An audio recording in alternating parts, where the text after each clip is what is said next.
بسم اللہ الرحمن الرحیم، میں ہوں مومنہ اور آپ دیکھ رہے ہیں ویسٹرن بائے مومنہ۔ یہاں سوال یہ پیدا ہوتا ہے کہ آخر یہود کیوں مدینہ آ کر آباد ہو گئے تھے؟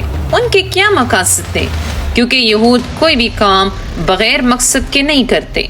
ان تمام سوالات کے جوابات آپ کو ملیں گے اس ویڈیو میں، تو ویڈیو مکمل دیکھیں۔ رسول صلی اللہ علیہ وآلہ وسلم کی زندگی کو ہم دو حصوں میں اگر تقسیم کریں تو ایک مکی زندگی جو تقریباً 13 سال پر مشتمل ہے اور ایک مدنی زندگی جو تقریباً 10 سال پر مشتمل ہے۔ مکی زندگی کے کسی بھی واقعے میں یہودیوں کا ذکر نہیں، لیکن جب رسول صلی اللہ علیہ وآلہ وسلم مدینہ گئے تو وہاں پہلے سے بہت سارے یہودی آباد تھے اور ان کے بڑے بڑے قبیلے بنو نذیر، بنو قینقاع اور بنو قریظہ آباد تھے۔ اب سوال یہ پیدا ہوتا ہے کہ مدینے میں اتنے سارے یہودی آئے کہاں سے؟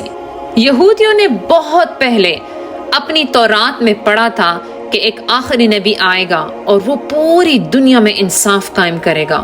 تورات میں یہ بھی لکھا ہے کہ اے سیرا کے لوگوں، پہاڑ پر چڑھو اور خوشی کے نعرے لگاؤ۔ اب سوال یہ پیدا ہوتا ہے کہ یہ سیلا پہاڑ کہاں واقع ہے؟ یہ پہاڑ مدینے میں مسجد نبوی سے 500 میٹر کے فاصلے پر واقع ہے۔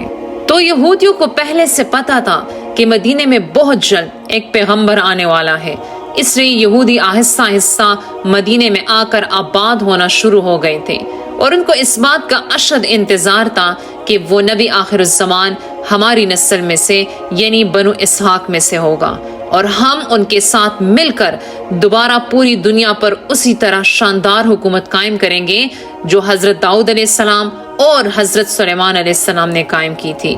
یہودی جب آہستہ آہستہ مدینہ میں بڑھنے لگے اور مدینہ کے عربیوں اور یہودیوں کے درمیان لڑائیاں شروع ہو گئی۔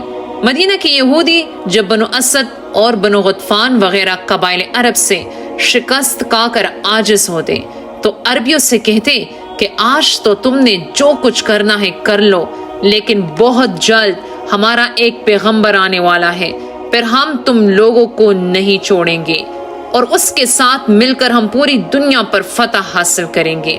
مدینے والوں کو نسل در نسل یہ بات بتائی جا رہی تھی، اس لیے ان کو یقین ہو گیا تھا کہ جلد از جلد ایک پیغمبر آنے والا ہے۔ پھر جب رسول صلی اللہ علیہ وآلہ وسلم مبعوث ہوئے اور اسلام کی دعوت دی اور مکہ والوں کو پیغمبر ہونے کی خبر دی تو مکہ والوں نے تو انکار کر دیا، لیکن جب یہ خبر مدینہ پہنچی تو دنیا میں سب سے پہلے رسول صلی اللہ علیہ وآلہ وسلم کو مدینہ والوں نے خوش آمدید کہا اور اسلام قبول کر لیا، کیونکہ وہ سمجھ گئے تھے کہ یہ وہی آخری پیغمبر ہے جس سے ہمیں یہ یہودی ڈراتے ہیں۔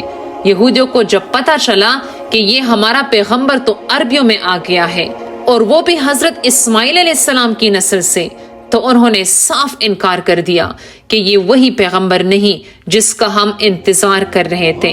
لیکن پھر بھی کچھ یہودیوں نے اسلام قبول کر لیا تھا اور اسلام کے لیے اپنی جانیں بھی دی تھی۔